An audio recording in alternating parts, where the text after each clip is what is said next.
Welcome to the channel Exam Proof Follows with you. We'll study Chapter 2 Politics in India since Independence.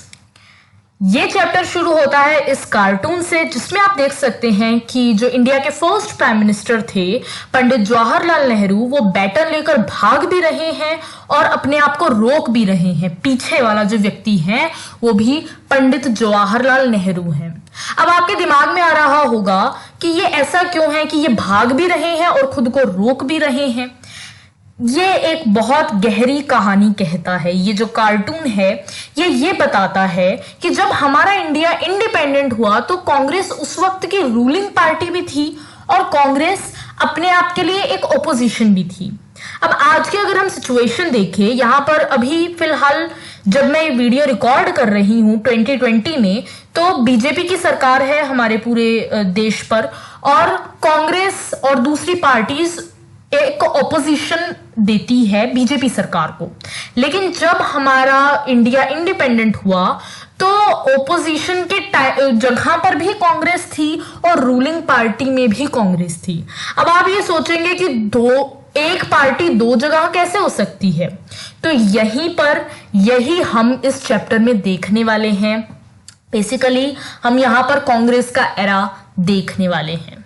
So let's start with it.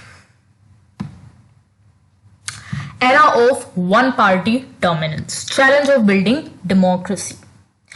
आप सभी को पता है, आपने chapter 1 में ये पढ़ा कि हमारा इंडिया बड़े ही अजीब से सर्कमस्टांसेस में, बड़े ही मुश्किल सर्कमस्टांसेस में इंडिपेंडेंट हुआ था, जहां पर हमारा पार्टीशन हो गया था हमारी कंट्री का। फिर हमने पूरी कोशिश की कि सारी प्रिंसली स्टेट्स एक मिलकर के एक यूनाइटेड इंडिया बनाए और पॉवर्टी थी, मिसरी थी, बहुत मतलब इतना आसान नहीं था इंडिया इंडिपेंडेंट, बड़ी ही बुरी हालत में हुआ था। और कई सारी कंट्रीज ऐसे हैं, एक्चुअली जब इंडिया इंडिपेंडेंट हुआ इसके साथ ही काफी सारी दूसरी कंट्रीज भी इंडिपेंडेंट हो रही थी।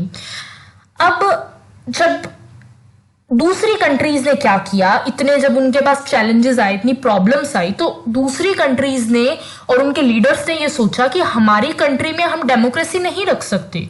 क्योंकि डेमोक्रेसी का क्या मतलब है कि हर कोई अपने हक के लिए खड़ा होने के लिए बिल्कुल एम्पावर्ड है और वो अपनी बात कह सकता है। उन्होंने सोचा कि अगर हमारी कंट्री में इतनी प्रॉब्लम्स हैं, अगर हर कोई खड़ा हो के लीडर बनने लगा और हमको मतलब, तो कहीं ना कहीं ऐसा ना हो जाए कि हमारी कंट्री के और टुकड़े हो जाएं। क्योंकि अगर किसी कंट्री में बहुत ज्यादा प्रॉब्लम है तो अगर डिक्टेटरशिप होगी तो कहीं ना कहीं उनको दबाने की कोशिश की जाएगी, लेकिन डेमोक्रेसी में आप किसी की आवाज को दबा नहीं सकते।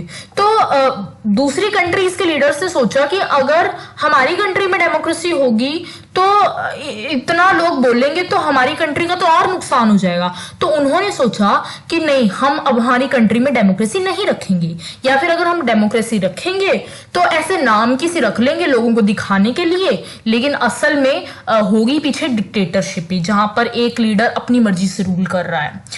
और या फिर आर्मी रूल होगा, आर्मी रूल करने आ जाएगी।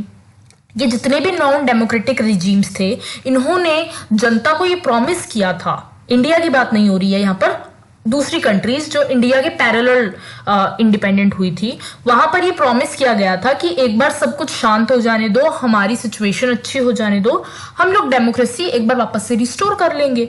लेकिन एक बार जब वो एस्टेब्लिश हो गए, उन्होंने कभी डेमोक्रेसी रिस्टोर की ही नहीं।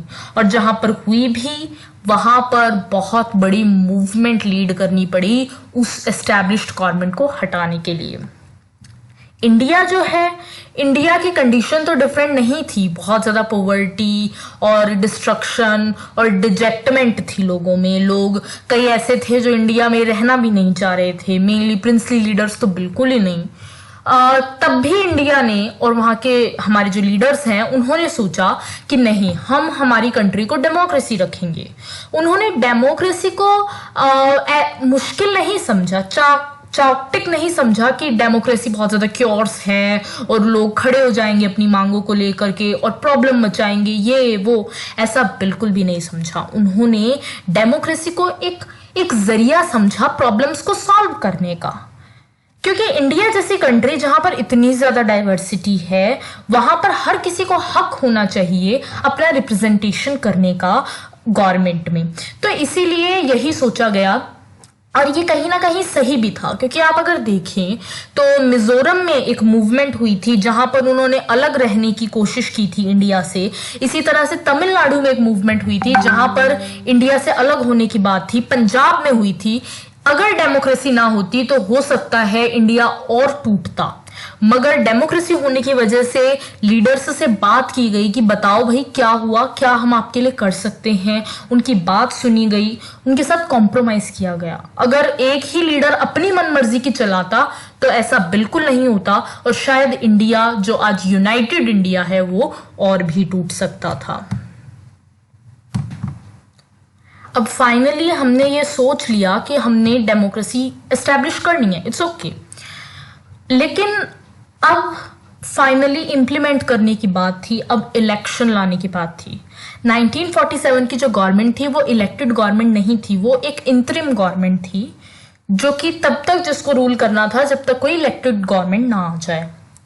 तो हमने ऑब्वियसली ये सोचा कि ठीक है हम इलेक्शन करा लेंगे, कुछ महीनों की बात है और हमारा इलेक्शन करके अच्छी सी गवर्नमेंट आ जाएगी।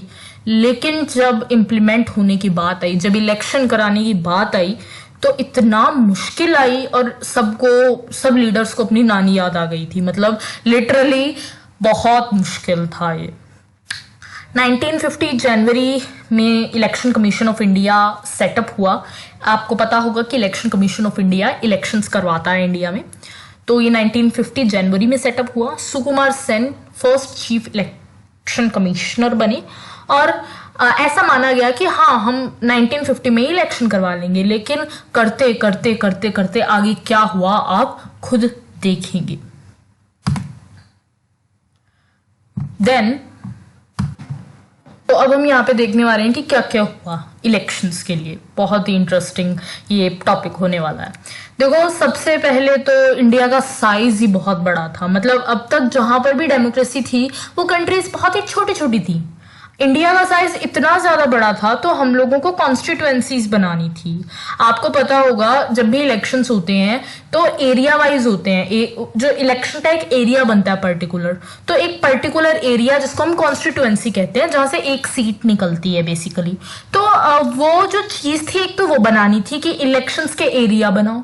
दूसरी बात कि वोटर्स की लिस्ट बनाओ। मतलब वोटर की लिस्ट तो होनी चाहिए, कोई 2 बार दे जाए 3 बार दे जाए या फिर कोई एलिजिबल ही ना हो। तो सब कुछ ये करना था जिसके लिए बहुत ज्यादा टाइम लगा, क्योंकि इंडिया की पॉपुलेशन इतनी, साइज इतना बड़ा इंडिया का, तो इसके लिए बहुत टाइम लगा। लेकिन जब पहले वोटर इलेक्टोरल रूल्स कहते हैं जिसमें वोटर के नेम्स होते हैं, तो जब वो निकल करके पब्लिश होकर के आई तो उसमें पाया गया कि 40 लाख विमेन के नाम रिकॉर्डेड ही नहीं है। उनको किस तरह से रिकॉर्ड कर रखा है, मान लो राजेश की बीवी, राजेश की बेटी, मतलब उनका असली नाम नहीं है। तो इलेक्शन कमीशन ने कहा कि ये थोड़ी एक्सेप्ट कर सकते हैं हम, मतलब रियल नेम तो होना चाहिए, या तो नाम चेंज करो नहीं तो इसको डिलीट करो। मतलब ऐसा नहीं हो सकता। तो इतने बड़े स्केल पे इतने ज्यादा लोगों ने आज तक कभी वर्ल्ड में वोट नहीं डाले थे। ये निकल के फाइनली आया कि 17 करोड़ इंडिया में वोटर्स हैं, जिनको कि 3200 एमएलएज इलेक्ट करने हैं और 489 मेंबर ऑफ लोकसभा इलेक्ट करने हैं। बेसिकली एमपीज इलेक्ट करने हैं, मेंबर ऑफ पार्लियामेंट। तो 15% ऑफ द एलिजिबल वोटर्स थे वो लिटरेट थे, यानी कि पढ़े लिखे थे। आप सोचो 17 करोड़ का सिर्फ 15% ही पढ़ा लिखा था, बाकी सब इलिटरेट थे, बाकी सब पुअर थे। ऐसी कंट्री जहां पर आज तक कभी इलेक्शन नहीं हुए। और देखो लिटरेट व्यक्ति होता है ना, इसीलिए एजुकेशन बहुत जरूरी है। वो हर चीज को बड़ी इजीली समझ जाता है और उसको इंप्लीमेंट कर देता है। मगर जो एजुकेशनली बिल्कुल भी इलिटरेट है ना, वो कैसे समझेगा? उसको पढ़ना ही नहीं आता, वो क्या उसको समझाओगे? तो ये बड़ी प्रॉब्लम आई। तो इलेक्शन कमीशन को कुछ इस तरह से सोचना था कि ये लोग भी वोट दे सके। इंडिया में आज भी ऐसे एरियाज हैं, मेनली जो नक्सलाइट प्रोन है, जहां पर नक्सलवाद बहुत ज्यादा है, वहां पर आज तक भी लोगों को वोटिंग समझ ही नहीं आती है। मतलब उन तक पहली बात तो पहुंचती ही नहीं है ईवीएम्स, और अगर पहुंच भी जाए तो उनको नहीं पता कि हमने करना क्या है इसके अंदर, ना वो वहां के किसी नेता को जानते। मतलब आई हैव सीन, आप भी देखना, एक मूवी है राजकुमार राव की न्यूटन नाम से, वहां आपको पता चलेगा कैसे जो पंकज त्रिपाठी का कैरेक्टर है वो कहता है जो भी ईवीएम में जो भी निशान पसंद आ रहा है उसको दबा दो। मतलब उन्हें कुछ भी नहीं पता। बहुत अच्छी मूवी है, उसको जरूर देखिएगा। तो यही चीज है, एजुकेशन का बहुत फर्क होता है। अब ये सिर्फ इतना नहीं था कि यहाँ पर इंडिया का इतना बड़ा साइज और आज तक इतनी बड़ी कंट्री में कभी इलेक्शंस नहीं हुए, लेकिन ये भी एक अनयूजुअल चीज थी कि इंडिया एक बहुत ही गरीब और इलिटरेट कंट्री था। तो आज तक सभी पैसे वाली कंट्रीज में डेमोक्रेसी एग्जिस्ट करती थी, किसी गरीब कंट्री में आज तक नहीं एग्जिस्ट करी। इसके अलावा यूरोप में अभी तक भी औरतों को, कई सारी यूरोप में जो कंट्रीज हैं वहां पर अभी भी औरतों को चुनने का सरकार अधिकार नहीं दिया था, उनको वोटर नहीं बनाया गया था। इंडिया ने शुरू से, एक बहुत अच्छी बात है, इंडिया ने शुरू से यूनिवर्सल अडल्ट फ्रेंचाइजी रखा, जहां पर विमेन को भी ये मौका दिया गया कि वो भी आगे आए और अपना नेता चुने, जो कि एक बहुत ही ज्यादा अच्छी बात है और जो कि एक बहुत ही अनयूजुअल चीज थी उस वक्त। तो आपके पास ये भी क्वेश्चन आ सकता है कि इंडिया की डेमोक्रेसी का पहला इलेक्शन इतना अनयूजुअल क्यों था, तो आपको ये सारे पॉइंट्स दिखने होंगे। आप यहाँ पर देख सकते हैं चेंजिंग मेथड्स ऑफ वोटिंग। मैं इसको ज्यादा नहीं बताऊंगी, आपको इसको देखना होगा। कुछ ज्यादा है नहीं इसके अंदर, आप इसको पढ़ सकते हैं किस तरह से वोटिंग के मेथड्स चेंज हुए हैं। पहले बैलेट पेपर था, अब ईवीएम है। तो बहुत ही अच्छा एक स्टोरी है, आप इसे पढ़ सकते हैं। अगर आपको इससे रिलेटेड कोई डाउट है तो आप कमेंट सेक्शन में पूछ सकते हैं। ओके, अच्छा, अब क्योंकि ये बहुत ही ज्यादा, जब भी आप ऐसी कोई चीज करने की कोशिश करते हो जो आज तक नहीं हुई है तो उसका क्रिटिसिज्म होता है, उसका मजाक उड़ाया जाता है। सेम यहां पर यही हुआ। एक इंडियन एडिटर ने लिखा कि ये हिस्ट्री का सबसे बड़ा जुआ है। दूसरे ऑर्गेनाइजर, जो एक मैगजीन है, उसने लिखा कि Jawaharlal Nehru would live to confess the failure of universal adult franchise in India, कि इंडिया में ये जो इलेक्शंस का वोटर्स जो भी ऊपर हैं, अपने एलिजिबल हैं अपनी एज से, उनका हर किसी वोटर का, विमेन को इंक्लूड करके, जो universal adult franchise, I hope आप सब जानते हैं, बहुत बेसिक है तो मुझे शायद समझाने की जरूरत नहीं है। तो जवाहरलाल, ये फेल होगा, ऑर्गेनाइजर ने लिखा, ठीक है। एक British member Indian civil service का, उसने लिखा कि a future and more enlightened age, यानी कि इंडिया की जो फ्यूचर के लोग हैं, यानी कि हम लोगों की बात हो रही है यहाँ पर, हम लोग हंसेंगे कि किस तरह से अनपढ़ लोगों के वोट लेने की कोशिश की गई, बेवकूफपन कर रहे थे, और मतलब हम उनकी बेवकूफियों पर हंसेंगे। लेकिन आज की जो सिचुएशन है वो बहुत ही अलग है। इंडिया ने अपने आप को वर्ल्ड्स लार्जेस्ट डेमोक्रेसी एस्टैब्लिश करके दिखाया है, और लोगों को, और जितनी भी कंट्रीज हैं, एक्सपर्ट्स हैं, उनको गलत ठहराया है। और आज हम सक्सेसफुली अपनी कंट्री में इलेक्शंस करवा रहे हैं, और बहुत बड़ी बात है ये कि इंडिया आज तक भी डेमोक्रेसी है। ये सोचा गया था कि 1950 में इलेक्शन करा लेंगे, बात खत्म, लेकिन इलेक्शन को 2 बार पोस्टपोन करना पड़ा। अक्टूबर 1951 से फरवरी 1952 के बीच में इलेक्शंस हुए। मेनली इनको इलेक्शंस ऑफ 1952 कहा जाता है क्योंकि ज्यादातर इलेक्शन जनवरी 1952 में ही हुए थे। कंट्री ने ज्यादातर इसी टाइम वोट किया था। 6 महीने लगे कैंपेनिंग करने में, पोलिंग करने में, काउंटिंग करने में, सारा इलेक्शन प्रोसेस खत्म होने में। इलेक्शंस बड़े कॉम्पिटिटिव थे, हर सीट पर 4 से ज्यादा लोग कॉन्टेस्ट कर रहे थे, और जो वोटर्स हैं 17 करोड़ वोटर, उसमें आधे से ज्यादा लोग वोट करने भी गए थे। और जो रिजल्ट है जब आया तो सबने एक्सेप्ट कर लिया था, चाहे वो जीते हों चाहे वो हारे हों। इंडिया का एक्सपेरिमेंट जो था, क्रिटिक्स सभी गलत वहां पर ठहराया गया, और ये भी पता लग गया कि डेमोक्रेसी सिर्फ अमीर देश, पढ़े लिखे देशों में ही नहीं, गरीब और इलिटरेट देशों में भी एस्टैब्लिश की जा सकती है। और सारे चीज इसी तरह से खत्म हो गई। So this is the end of this video. Stay tune for the next video. Thanks for watching it.